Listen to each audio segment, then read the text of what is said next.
Hello everyone, and welcome to another video. So we're going to pick up from where we left off from the last time, and I'll continue the Huntress model, this time painting the metallics. Now you may notice that my sound quality has gone into the toilet. This is because I had trouble getting my good one working. And since I want to actually spend less time doing videos and more time painting, I'm not going to bother. I'm going to let the quality slip a bit because it's tiring work as it is, and I've got a lot on my desk I want to get through. I made a start on a new army project after all, and that is a slog. 1 unit out of like 7 to go. Anyway, to start with, we're going to do our base coating. I'm just going to start speeding up through this, and it's simply a layer of I'm using my game color range, so this is the bolt gun metal, or the basic gunmetal color. So I want to try and build up my highlights with the metal and build up to that final glint. So yeah, it's just a matter of putting on 2 thin coats and taking your time. You'll also notice that I'm using a very, very dodgy brush for this because all metallics, no matter what they are hard on your brushes. So save the Winsor & Newtons for the good paint, for the regular acrylic colors, and relegate your older ones to for metallics.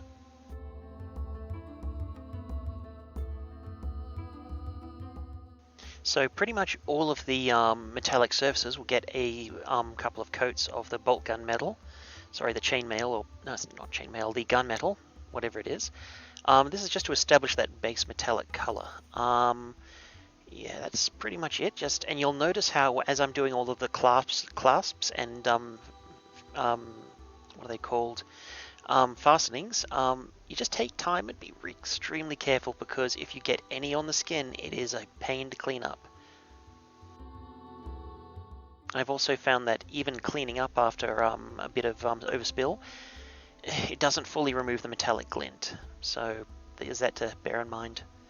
Anyway, this is pretty boring, so let's skip ahead to some of the more interesting stuff.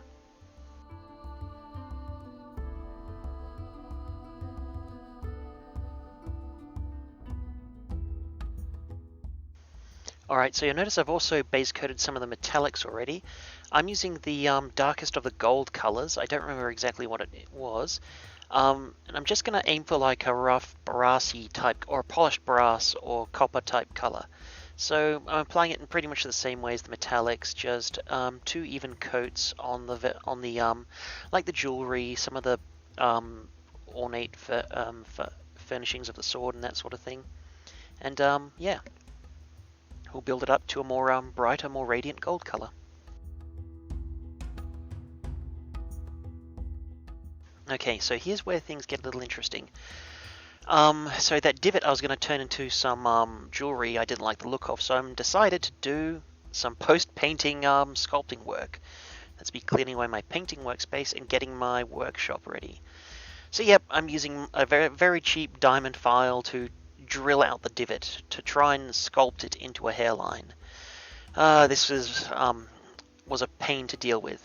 So the way I'm doing it in order to keep the dust down is I've got some just clean water there.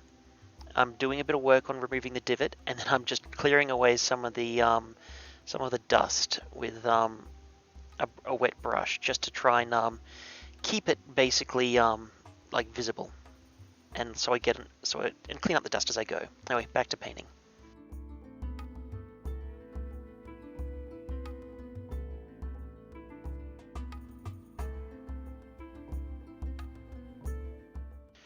So we're basically just going to repaint the hair as well after the fact. It's no big deal. And look, my camera's slipping. You can see it's ever so slowly moving.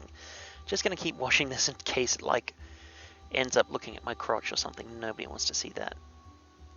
Looks like it's still slowly going, imperceptibly like a glacier. Anyway, so yeah, I'm just relayering the hair, basically, painting it pretty much the same way, and then I'll do my best to try and blend it as best I can to try and hide the fact that I conducted some post-painting surgery on the model. Anyway, we'll skip most of that because it's not really relevant to the metals.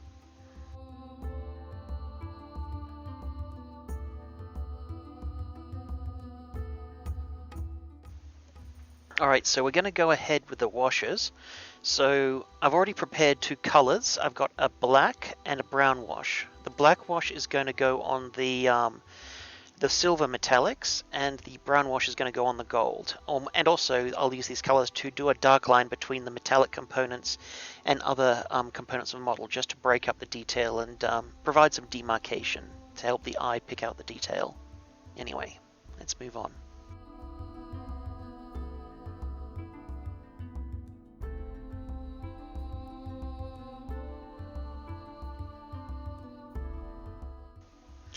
You'll also notice that one thing I'm doing here is I'm taking the time to also dark line a few other things. Like right now I'm obviously putting on the wash on the chainmail and things like that, but I'm also, I did some additional dark lining work on the space between the boots and the skin with that brown, and also just, just doing touch-ups wherever I feel there could be a little more definition between parts on the model. So yeah, this is pretty ho-hum work. Just keep going until everything is covered, and then let it dry for at least like 12 hours, 24 hours. I should also mention that my standard loadout, well not loadout, my standard mix for the wash is my game color paints and some Vallejo glaze medium. That makes a really, really nice wash in my opinion, in plenty of respects better than the GW washes.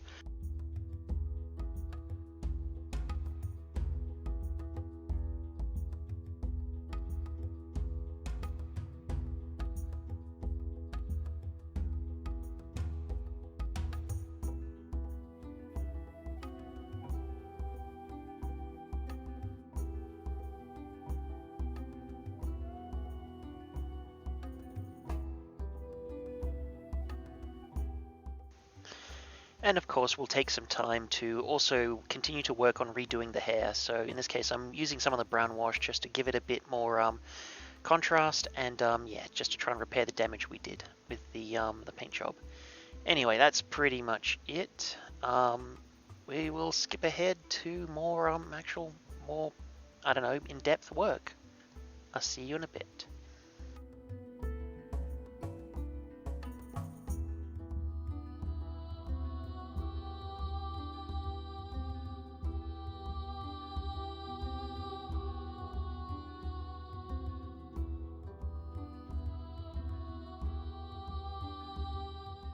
Alright, so we're going to proceed. So this is the next brightest color up. It is the Vallejo Game Color Chainmail. And we're going to use this to start to hit all of the raised areas. The gunmetal color served as our deepest base, and also our shade. And now we're going to do our midtone, which is, obviously I want to do a high fantasy kind of look, so shiny metal is definitely appropriate here. So we'll just hit all of the upper layers, and almost a similar process to regular painting. 70 to 80% of the surface should be the midtone. And we'll just work our way around the model until we're done. Though of course, the chainmail bikini is going to be a tremendous pain in the ass because, well, just look at it. Look at all of the bits and pieces. And yeah, you can also try and blend this a little bit, though the results are a lot more subtle.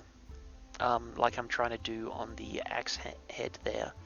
Like, focus it on the areas where the colors tend to be a bit, the light tends to hit a little more stronger. However, this doesn't work in some respects because light doesn't actually behave that way.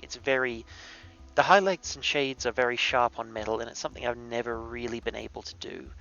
So I might revise this in, there's going to be one more video after this one, which is the finishing effects. Sorry about getting this out of frame.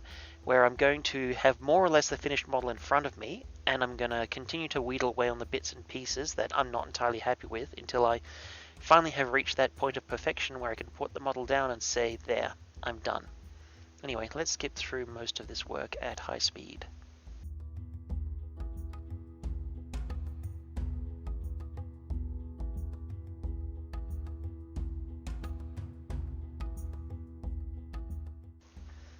So yeah, you can see me just going through and touching every one of those little scales on the chainmail up, and there's me trying to clean up a mistake.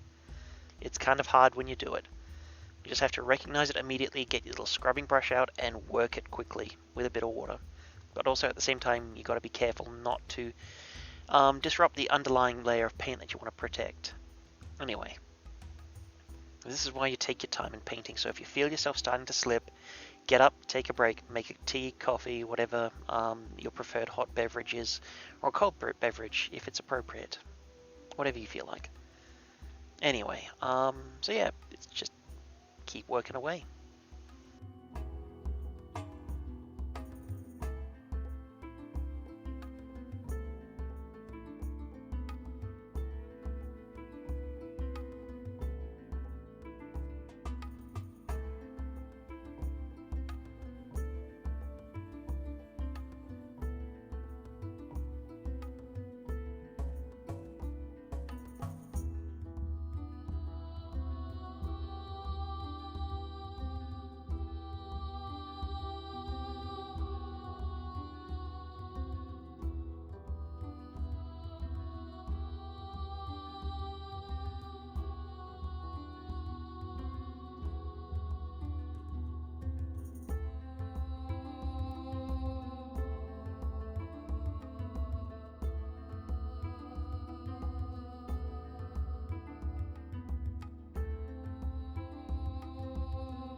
Okay, so we're on to our final highlight for the metals, and also the gold. Actually, I believe it's the gold. I think it's the gold. Okay, so this is the highest. I think it's not the Runefang steel. It's basically the most shiny of the Vallejo game color colors. I really should make a list of all of this. Just once again, a sign of how my production standards are slipping. So yeah, this is just basically an edge highlight. Go around the edges of all of the glittering gold and the shining metal, and just really try and emphasize those edges as best you can. Yeah, not much more to say about that. Just take your time, and definitely on the home stretch. So you're starting to feel you're finally going to see the back end of this project. Yeah, let's skip forward, shall we?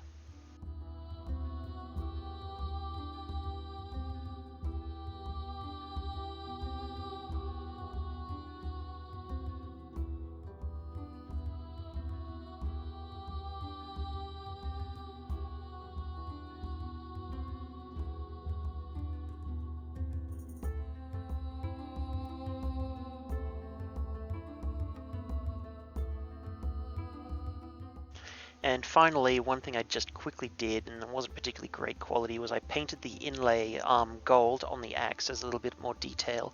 I didn't even really highlight, and if I do, I think I'll do it in the final cleanup and like final detailing stages of the model, which will probably be the subject of the next video. I'm definitely going to do one more about this subject.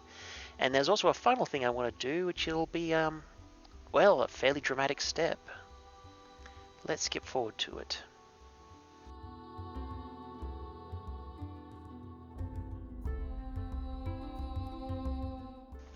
So we've got the head dismounted from its painting stand, and we've got some glue out. So the moment of truth. Now, handling painted resin I find is hard. You can easily damage your work, and it's just frustrating when it happens. So what I've done, I got my glue out and ready.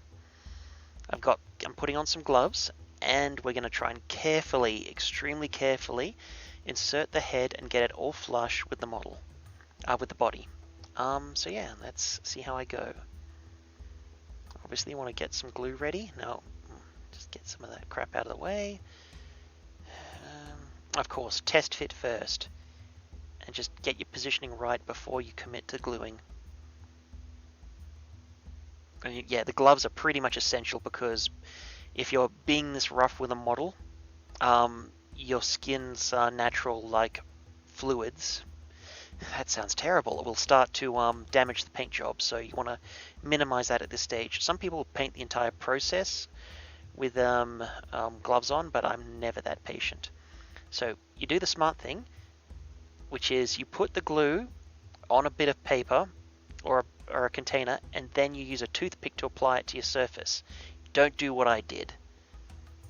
So yeah, and then you do your final insertions, you adjust position as need be, and then you let that guy, well, this lady, sit for at least 3 or 4 hours just to make sure the glue is well and truly cured.